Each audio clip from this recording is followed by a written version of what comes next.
On the road, with Nutshell's iOS app, you can add companies, people, and leads in seconds.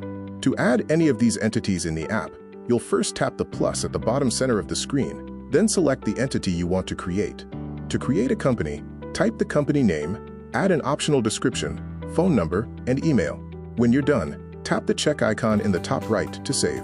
To create a person, enter their name and email, then tap the check to save. Here's a pro tip. After a hallway chat at a conference, you can also scan the person's business card to input their details all at once. For more about Nutshell's business card scanner, see our Help Center.